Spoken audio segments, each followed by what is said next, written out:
welcome. It's nice to have you here. Today's our Relax into Health, Wealth, and Happiness meeting. And so, as usual, you can relax, and this will help you to discover the health, wealth, and happiness that you already are. And so that really is the best way to approach this, is just to relax. So you can notice that you're here, and you don't have to overthink that. You can just notice that you're here, and you can notice that you're aware. And you'll notice, if you're just attending to your basic sense of being here, that there's a lot of stuff that kind of creeps up and that is kind of in the background that gets a lot of your attention unconsciously a lot of the time. And that gets you uptight, wound up, so that you're not very relaxed. And so the opportunity here, and really in all of life, but especially here, is to be aware and to relax, so you can transform that. It's a vicious cycle of tension, unconsciousness, that you can transform into a virtuous cycle of conscious relaxation. Hey, why not? I mean, what else are you doing? Why wouldn't you do that? I'm kind of saying that to myself as much as anybody else, but it's I think, a very important reminder. What else are you doing in life? Well, why, if there's nobody with a gun to your head, hopefully, I mean, unlikely. It would be very unlikely that somebody would put a gun to your head and say, you must attend Relax in Health, Wealth, and Happiness. That would be super bizarre. That would be like what's his name? David Lynch. That'd be like a David Lynch film. Somebody should send a note. If you have a connection with David Lynch, send him a note about that one. Tell him I caught a big fish. So today we're going to explore some topics that I think are highly practical, very valuable. I mean, I think I always aim for that, but in considering what are the juiciest things that are going to give you the most value in your life, this is one of them, I would say. So without further ado, I think let's get to it. So the topic for today is the structure of creation and your relationship with that. It's a big thing to bite off, and I don't think we're going to be able to, in 54 minutes, I don't think we can get into all of the details of it, but we can look at this in a way that will be very useful. And so remember, the intention here is that this is something that is valuable to you. It's practical. So that might sound like some kind of abstraction, the idea of the structure of creation and your relationship with it, but it's actually highly practical. It's not just it's not some abstract thing. I hope you will see that it will actually be something that you can put into practice in your life, that you can apply and get benefits from this. So the first thing when I talk about the structure of creation and your relationship with it, is to understand that it's a very intimate thing. So as I said, it's not just some abstraction. This is not like theoretical physics or something like that. This is something that's very intimate, that has a intimate connection with your moment-to-moment experience. And so most of the time we're living in ignorance of this. We're asleep. We think we're awake, but we're actually asleep. And so that's what the ignorance is that we're sort of daydreaming. We think that we're awake, but really we're unconscious. And so we really have no awareness of what it is that's really going on, but we're immersed in it, and we're taking ourselves to be, we think that we are this creation. And so we're just sort of caught up in this web unconsciously. And so being awake and aware and having some knowledge and insight into the actual nature of what all of this is and our relationship with it puts us in a much better position so that we're much less likely to suffer and struggle. So, as I say, the first thing that I'd like to look at in relationship to this subject is subjectivity.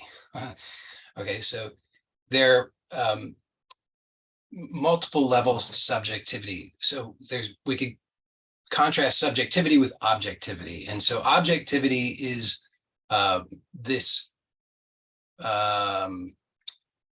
dream world that we take to be a solid reality. We think that it's an independent thing, independent of the subject.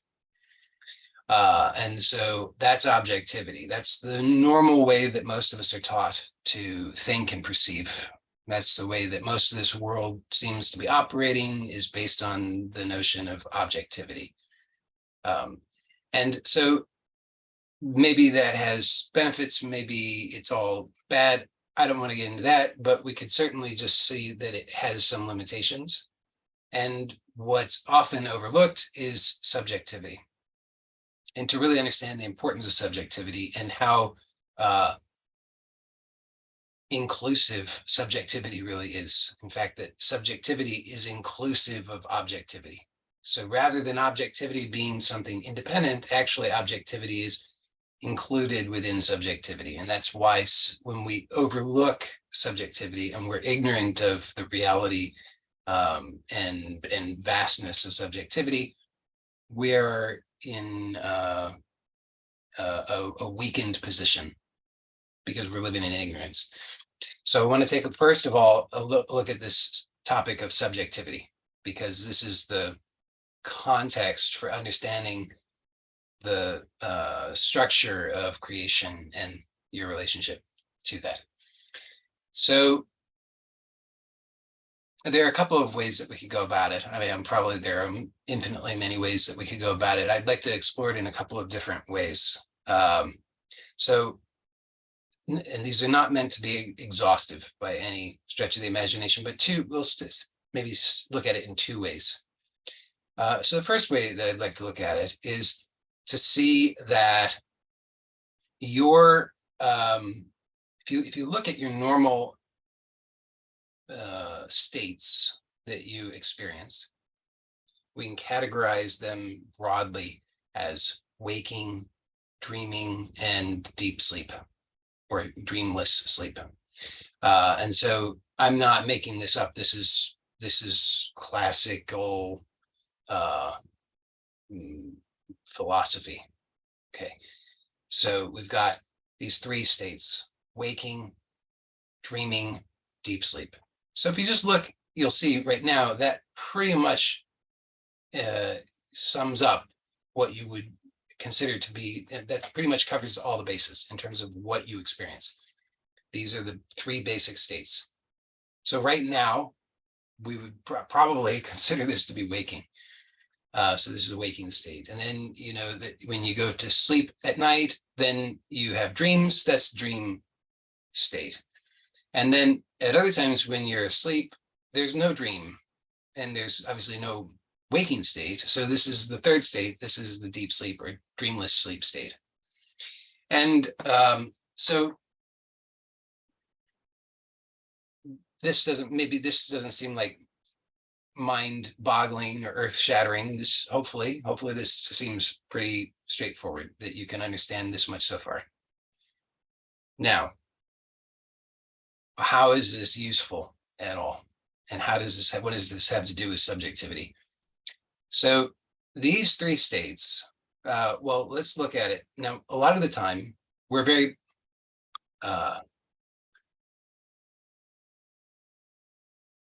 hyper-focused on waking state, and we're very identified with waking state. And particularly because we tend to have a materialist focus or an objective focus, we say, I am this body, and this body is in the waking state, And so the waking state is the permanent basis of everything, and everything is relative to the waking state. So we say, I am this body in the waking state, and this body is here all the time, but I lose awareness of it because I go to sleep. But even though I'm asleep, the body is still here. And then when I'm asleep, I'm in just some sort of delusional state or some sort of interiorized state. And that doesn't really count for anything. But then when I wake up again, here I am. Okay, that's great that I'm here again. And this is my permanent reality, this waking state, my body here. So hopefully this doesn't seem alien to you, because this is how most people live their lives. We believe this is true. And that's a way to see things. It has some limitations to it, I suppose, as all things do, but this way of seeing things has some limitations that maybe are maybe not worth having. And so we can look at it in a different way. So a different way that we can look at it, and a way that actually, hopefully you'll see, makes much more sense, because it turns out to actually match up with your actual experience, is that these three states exist in your consciousness. So right now, you are aware of all of the content of this waking state. Whatever is taking place in this waking state, you are aware of it. So you're aware of your body, and you're aware of your thoughts, and you're aware of the sights and sounds and everything that you think are happening around you. You're aware of all of that. So all of that is happening in your awareness. Then dream state also is, you are aware of all of that. So dream state is also happening entirely in your awareness, we could say. And deep sleep, dreamless sleep, also is happening in your awareness. Now, there's very little content there, but nonetheless, you are aware of it. And you might say, well, I'm not sure I'm aware of it, but you're aware enough, you're aware enough of it that you can say, upon waking, I was asleep. So there was enough awareness that you can actually refer to have something having been there. So each of these three states occurs in your awareness. So your awareness, meaning you as the subject, is the context in which these three states are occurring. So this is the first way that I want to look at subjectivity. And at least I'm not sure who one of you is who's here, but it's because maybe your screen name, but it doesn't really matter. But the rest of it, most of you have been around enough to hear me speak about this kind of thing before, so this isn't all news to you. But it's worth seeing again, because it actually has quite profound effects. So you can just notice how you're accustomed to thinking under the influence of objectivity. So objectivity has this very significant influence on how we perceive. And when we start to see in a different way, then we start to realize, oh, that's not absolutely true, what I was taking to be true. It's just a way of understanding. And so when we let go of that and start to see in this different way, then new things open up to us, new possibilities. So you can see, there may be different levels that you can go with this. And you don't have, one is not necessarily better than the other.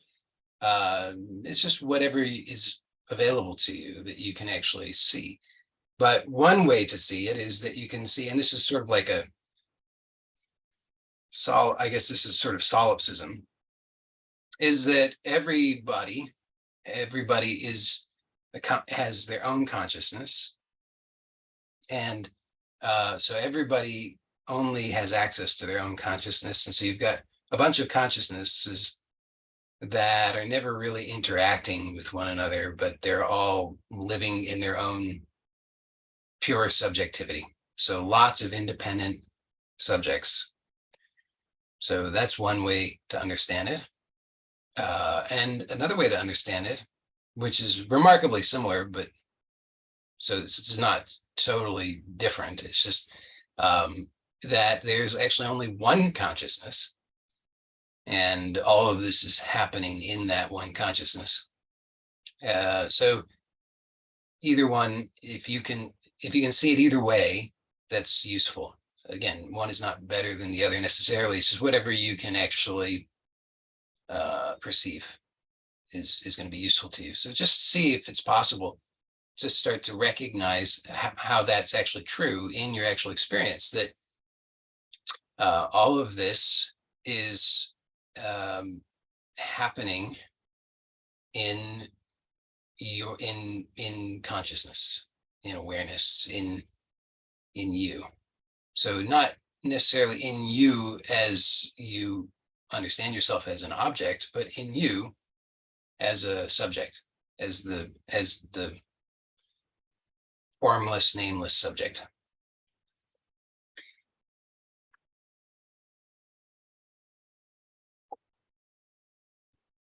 Okay. So I said there were two ways that we were going to explore subjectivity, and now, as often is the case, I shouldn't say things like that, because then I'll forget what the other way that I was thinking we would explore it would be. So I've forgotten what that other way would be.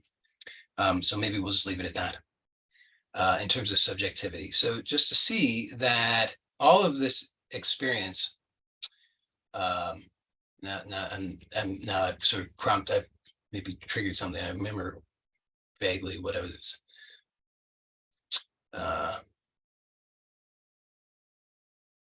No, I've lost it again. But so you can see that you've got these three states, and all of those three states, when those three states include that covers all the bases in terms of your experience. All experience is contained within those three states. If you can find some other state, let me know. But those are that. I mean, we could fine tune it, and we could argue that there's some other edge states and so forth and so on. But in general, we could just categorize it broadly in these three states, and all experience, it can be incorporated within those three states. But the main takeaway here is that all experience, however we divide it up, whatever states we divide it up into, all that experience exists in a subjective context. And so this is the I guess another way that we can, I don't know if this is the way that I was going to also explore it, but another way that we can explore subjectivity, which I've also done many times before, is to see that so regardless of how we divide things up into states, we just forget about that for a moment, because this applies regardless of whether it's waking or dreaming or deep sleep, although there's really not much in deep sleep to speak of. But in terms of the content of experience, again, regardless of whether it's what state we would consider it to be in, all of the experience can be understood to consist of subjective components. So if we say, and I've done this analysis before, if we take anything and we say any object, and we say, look at, try to perceive, how do I know that this object exists? What is the evidence that I have for this? And you'll see that the only evidence that you have for an object is your experience of the object, we would say. And that experience can, if we look at, okay, that's great, I know that it exists, or I believe it exists because I have some experience of it. But then we can further analyze it and say, okay, but what is experience? What does this experience actually consist of? And we can see that the experience consists of various constituent parts. So we can see that those constituent parts all exist subjectively. So we can't know any of we can't know the object independent of the subjective components of experience. So what are those subjective components of experience? Without trying to be exhaustive about it, we can just broadly say that we've got sensory input, right? So I can see it, I can maybe taste it, smell it, touch it, hear it. So the sensory input, but all of that is subjective. I don't have any knowledge of the thing independent. I don't have any sensory knowledge of the thing independent of my subjective sensory experience. And so we could imagine, or maybe even know of somebody who has some sort of what we would consider to be a sensory dysfunction, where maybe they're lacking in some sensory capacity, or they mix up certain things, or they have certain distortions in their what we would consider to be the proper way of sensing something. And so we can see that the subjective experience is what really matters in this regard, because if you can't subjectively experience or perceive something through your senses, then as far as you know, that thing doesn't exist in that way.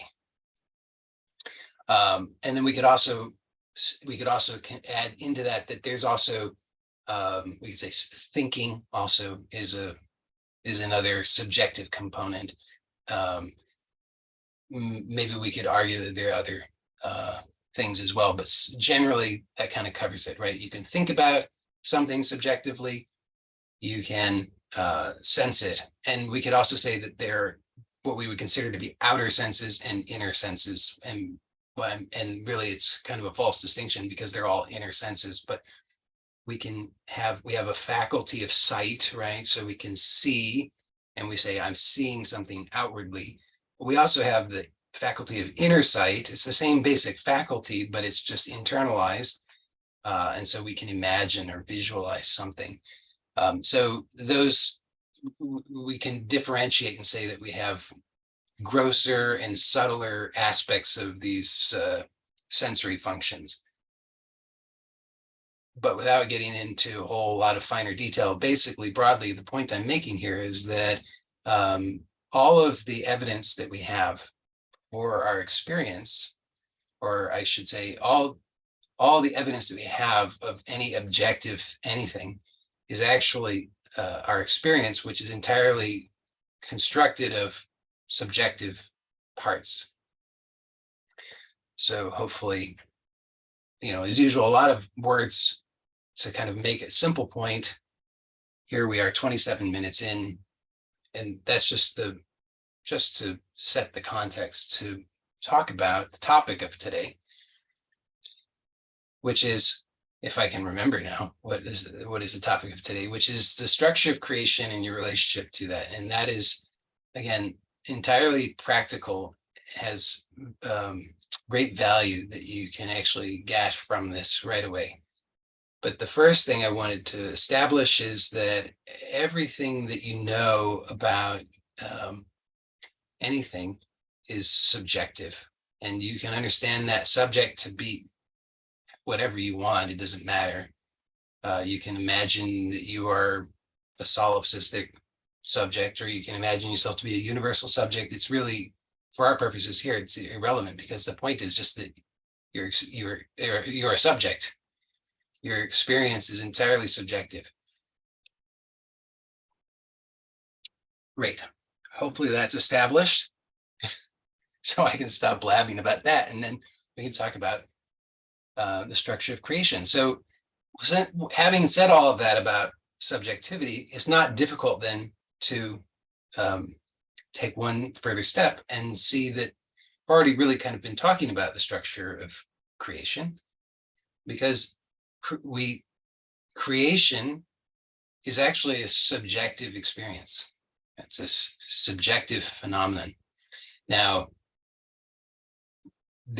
we could argue whether there is or is not an objective component to it, but and this is the key point here, is that the objective is at most is an extension of the subjective. It is dependent upon the subjective. It is like I say, an extension. So we could say that as I've already talked about, we can deconstruct any object, and we can recognize that the only knowledge that we have of that, the only evidence that we have of the object is the subjective components of the experience, which says that that thing exists. So to make this practical and real for us for a moment, if I have some object, so I've got this jar, and I say, okay, so this jar is an object and it exists. It really exists out there. Okay, and so as far as it goes in my everyday way of understanding and thinking at the worldly level, the way that most people do, the way that we speak about things, great, that's true. And I'm having an interaction with it and everything's happening great so far. But we could imagine, not so much with the jar, but as we get a little bit further along, we could start to see that certain types of experiences that we have some difficulties with. We're challenged by them. We don't like something about it. So we want to produce some change. And that's where this has a lot of value, what I'm talking about today. But just before we get to that, I want to just talk about a very simple example of the jar, which I don't have a problem with, but just so that we can see the basic analysis. So I've got this object, and at the level of the object, I can do certain things with it, and that's fine as far as it goes, but there are some limitations to it because I have to expend energy in order to do those things. If I want to move the jar, I've got to use energy to do it. It takes time to do that. So I'm using time and energy. So relatively inefficient. And again, with this particular example of the jar, it doesn't really matter that much. But with other things, as hopefully, if I can get to it, it will be clear it does matter, because with other things, particularly when I'm having problems, if I'm working at that level of at the objective level, it's very inefficient, and the chances of me having a good outcome are pretty small. So when I understand the structure of creation, and I understand that the objective is an extension of the subjective, then I can begin to work much more efficiently, and I can get better outcomes, which is, again, the practical aspect of this. Because if all of this was just some theoretical talk about things, it wouldn't matter. But the purpose of all of this is to provide knowledge that has practical value so that you can have better outcomes in your life. But I'm using a simple example of the jar first, just to establish that this object exists actually as an extension of the subjective. And what I mean by that is that this jar is known to me through, as I've already established, through my senses and through my thinking. And again, the senses could both be understood to be subtle interior senses, the inner sight, for example, visualization, imagination, but also what we would consider to be external. So both the whole spectrum of senses and thinking, thought and senses. So the jar, or to generalize, the object is composed of those subjective elements. Now, if somebody hit me with the jar, I might say, oh, but it seems very seems very real. It hurts. And, fine, I mean, at a practical level, you could maybe do something about that. But, and so this is not an argument that you shouldn't do things at that level, but just to point out that we are working inefficiently if we stay at that objective level. Okay. And hopefully it will be clear why that is. Hopefully. I endeavor to make that clear with 26 minutes to go. So notice that all of your experience, so up to this point, we've been talking just about this, jar. And hopefully, as I've said, hopefully you don't have problems with jars in your life. You don't have anxiety and anger issues with jars, but maybe you've got, fear, anxiety, worry, frustration, disappointment, resentment, etc.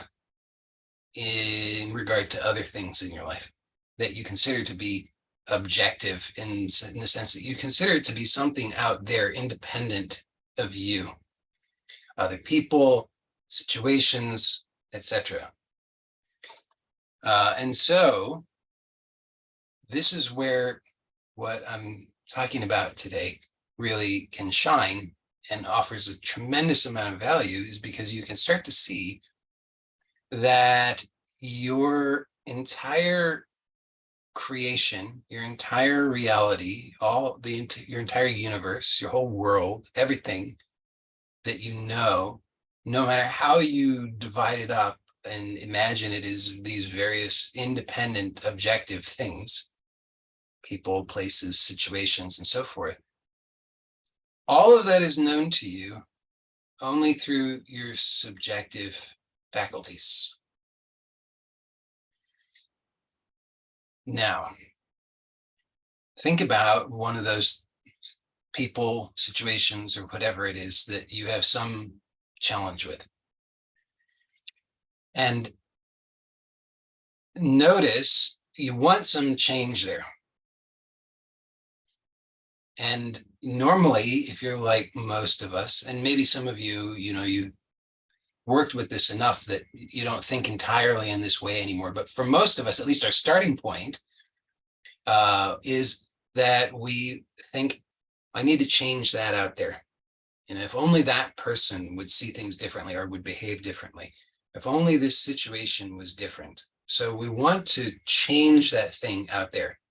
Now, notice, just ask yourself, how much influence do you have at that level?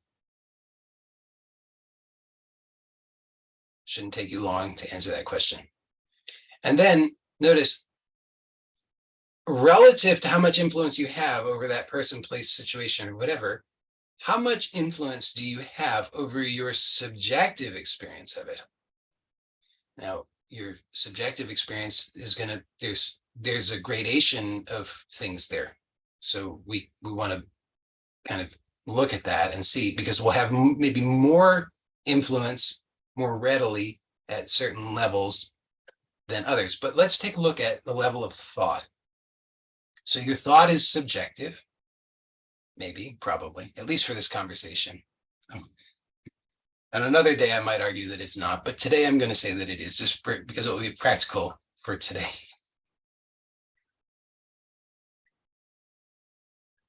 So you can see, you've got subjective experience of thought. Now, how much influence do you have over your thought? And then relatively, how much influence do you have over this so-called objective thing out there?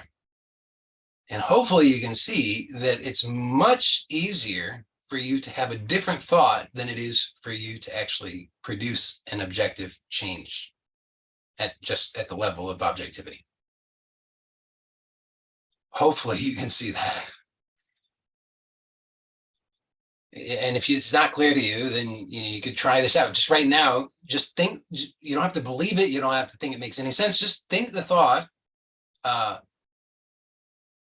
purple rhinoceros. Just think that thought. Just think those words, purple rhinoceros. And notice that you can do it. It's not hard at all.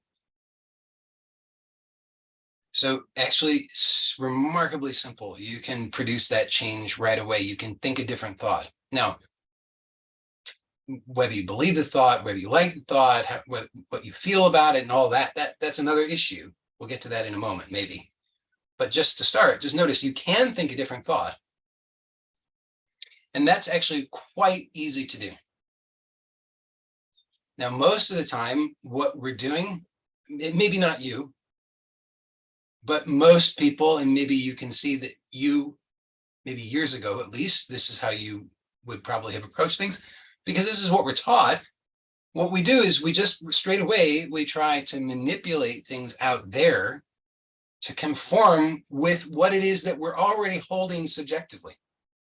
See, we already have something that we hold subjectively, and that's where we could make the change. But rather than making the change there, we want to make the change out there where we don't have the ability to do so. Fundamentally, because we have ignorance, or we did have ignorance, of the structure of creation and our relationship to it. Okay. Hopefully this is making sense.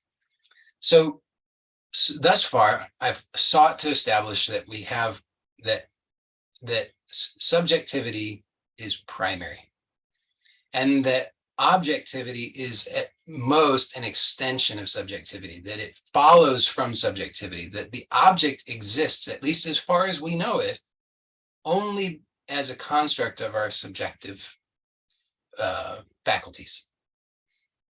Now that might seem, that might seem, you might still be trying to wrap your head around that, because maybe your mind is still trying to look for loopholes. It's like, wait a second, I don't know if that can be true. Surely it can't be.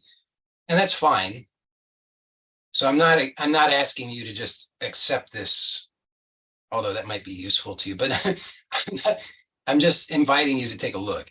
So it's okay if maybe there's still some looking. That's great. That's fine. You don't have to have accepted it, but you can maybe just see, maybe there's some validity to this, that maybe, at least as far as it goes, it kind of makes sense. And you can maybe see that you don't have any evidence of the objective independent of the subjective. And so as far as you know, at least, the objective exists only as a construct of the subjective. Now, think about the implications of that. So if you've already constructed the objective, based on what? Based on your subjective faculties. So you've already got this subjective piece already assembled, and then that results in an objective so-called experience. And you want to keep hold of the subjective just as it's configured, which produces that objective outcome. But then you want to change the objective outcome. How are you going to do that? But this is how most of us are thinking. This is how most of us are taught. This is how we're behaving. And it starts to become abundantly clear that it's insane. But it is how most of us are behaving, even when we know better, which is fascinating. I think it has a lot to do with fear. And I don't know if I'll remember to say anything about that, but it has a lot to do with fear. Okay. So that much I've sought to establish. Now, let's look at, and then one more thing, which is to see, which I've already kind of said, but just to say it again, at the level of the objective, we can't do much there. Particularly if we're holding on to the subjective just as it's configured, which actually is what results in the objective to begin with. So it's like we've got all of the building blocks of the objective experience, and we want to maintain them exactly as they are, and then we want to have a different outcome. It's just not going to happen. So then the next step is that I wanted to establish that we can produce change at the subjective level, at least in some ways, pretty easily. Now, that doesn't necessarily right away produce the objective outcome that we want, but just to see, I can think a different thought. So thinking a different thought, I will suggest, is very useful. In and of itself, it doesn't give us the whole thing that we want.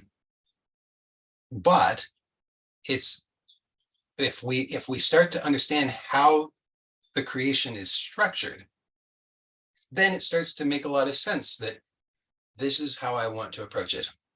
I want to think a different thought. Now, once I think a different thought, as I've said, thinking a different thought, relatively easy. But the thought by itself doesn't have the same sense of reality that the thing that I already believe in objectively. So if I say, look, it's a jar. It's not a purple rhinoceros, it's a jar. And I can think purple rhinoceros all I want, but it's still a jar. True, up to a point. But we want to see what is this, what does this exist? What is the existence of this jar? Well, the jar, as I've already repeatedly sought to establish, consists of the subjective components. Thought is one of those things. So just changing the thought that I have by itself doesn't do a whole lot other than start to confuse me a little bit. And then maybe I start calling this a purple rhinoceros and people around me are like, what are you talking about? It's a jar. Why do you keep calling that a purple rhinoceros? Although it might catch on after a while. But it still basically remains the same experience because I haven't changed anything other than I'm just calling it a purple rhinoceros instead of a jar. But I can start to look at, well, what are the other components of the experience? So think about what are, and I haven't actually systematized this and put it in a sequence, although maybe there is a useful sequence and system for it. I just haven't done that. So this isn't necessarily presented in a particular order, but we can start to look at things and we can see, okay, what are the other constituents of the experience? So I already established, or sought to establish that we could call them senses, and that they're inner and outer aspects, subtle and gross level aspects of that. So we can say that feeling is one of those components. So feeling externalized would be touch, but internalized, we call that feeling or emotion. How you feel about something, isn't that a very significant part of your experience? Isn't that part of what makes it real for you? So what you think about it is one part of it. How you feel is another part of it. Now, they're connected, or they're related, in as much as that if you start to think in a particular way, you have an intention there that's inherent. And that intention and the thought is, if you allow it, is going to start to give shape to the feeling. So if I have an experience where I'm feeling challenged, I feel bad about this experience. I'm feeling, I say, I just am depressed. I'm depressed. So we'll go from, the very concrete objective thing, the jar, and then we'll go to the other extreme. I'm just depressed. Doesn't even seem to be about anything. Just sort of the other extreme here, just free floating, just depression, not attached to anything particular. But we can see, okay, but what is this experience that I'm calling depression? Well, obviously, I'm calling it depression. And there's particular kinds of thinking that are associated with it. If I start to pay attention, I can notice them. And there's a feeling.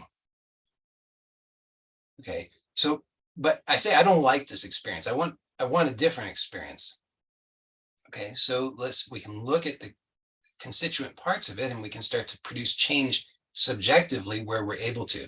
And I'm proposing that if we persist with the proper understanding and having faith in the process, because we can see that this is true, then it has to produce a new outcome. It has to. So I can look at it and I can say, okay, well, first of all, I'm calling it depression. That's not helping me.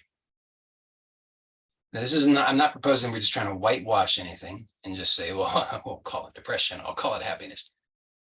It's not like that, but we can just start to say, look, I'm thinking and calling it this thing over and over and over. And that is a significant part of what it is that produces my so-called objective experience. So I can't realistically expect to have a different outcome if I keep doing the same thing subjectively that creates that experience. So I could start to choose different thoughts. Every time that I notice it, I'm like, oh, here I go again, feeling depressed. I could say, hold on a second. That's not what I want. What do I want? Well, I want to feel fulfilled, purposeful, peaceful, content, happy, connected. Okay, so how about that? Just start to choose those things. Now, when I start to think those things, again, the feeling isn't there, so it doesn't feel real. So I say, well, it's not. It hasn't changed anything. It's just a stupid whitewashing game. It's not going to change anything. But if I persist, first of all, there's an intention behind this. There's an intention that I want a different outcome. And there's a seed there of already what I want. And I'm beginning to give shape to it subjectively at the place that I can by naming it, giving shape to the thoughts. So I start to say, okay, I guess it's true. Who do I know myself to be at the heart of it? Because it's what I intend, what I truly desire. I'm not a depressed person because I'm not happy with that. If I was a depressed person, I would be very happy with depression. But since I'm not a depressed person, there's a mismatch. I'm unhappy with that. So I'm going to stop creating that subjective experience. I'm going to stop naming it that. I'm going to start telling the truth aligned with who I know myself to be. I'm somebody who I know myself to be this because this is what my intention and desire is. I'm somebody who's peaceful, happy, contented, joyful, connected, purposeful. Okay. So I start telling that truth in thought. Now then I'm like, yeah, but I don't feel it. Oh, okay. So now I'm running up against the next thing in there, which is like the feeling. So can I produce change there? Yes, I can. Maybe not as easily as I can produce the change at the level of thought, but I can produce the change now through a variety of means. And it's probably too big of a topic to try to exhaustively go through all the means, so I won't attempt it, but just notice it is possible to produce a change in feeling. If you focus on what you don't want, then you're going to very likely produce a feeling that you don't like, right? I mean, if you just think of something that you really don't like, and then you just start thinking over and over and over about how you have to do that thing that you really don't like, and that's just what your whole life has to be, is just doing that thing that you don't like, you're going to start feeling not so great. But if you start thinking something different, if you start thinking, and again, this so many different ways you can go about it. You could think about things that you do like, and then temporarily, at least, you do change the feeling. You could think about the thing that you don't like, but in a different way. You could start to give it new meaning, right? So it's the same thing that you say, like, you could say, I've got some responsibility that's actually important to me, but there are things about it that I really don't like, whatever that is. You're caring for some aging being who you're having a lot of difficulty with because of the tasks involved, because of the emotional content, because of all of the whatever things. And so say, okay, I'm going to continue to do this thing, and there's no way that I can that I can really imagine that I'm going to like doing the thing. It's like I'm cleaning up poop. I don't like cleaning up poop. There's nothing about cleaning up poop that I like. But you can start thinking about it in a new way. Instead of thinking about, oh, I'm just cleaning up poop, you could start thinking about it. I'm serving the divine. This is the divine's purpose for me. That it's purposeful, meaningful. This is my divine work. There's something very rich and meaningful in this, even though I don't necessarily yet understand it. You just start thinking about it in this way, and you'll start to notice, oh, you feel differently. So you can start to feel differently. Now, again, I'm not trying to give an exhaustive list of all the ways that you can do that. I haven't categorized them and thought about it exhaustively, but the point is that you can produce that change. Now, does that change last? Probably not if you go back to just thinking in the way that you were thinking before. But if you persist in it, then what's happening is you're starting to change the constituent parts subjectively of your experience. So since your experience that you're in the habit of having already exists of the subjective things that you are in the habit of producing, if you form a new habit of subjective constituent parts, you will start to have that new experience at all levels. So let's just look at some of the other, again, not meant to be exhaustive, but look at some of the other subjective components of it. So talked about feeling, right? Because remember I said that we've got these senses that are subtle or inner, and then we can say gross or outer.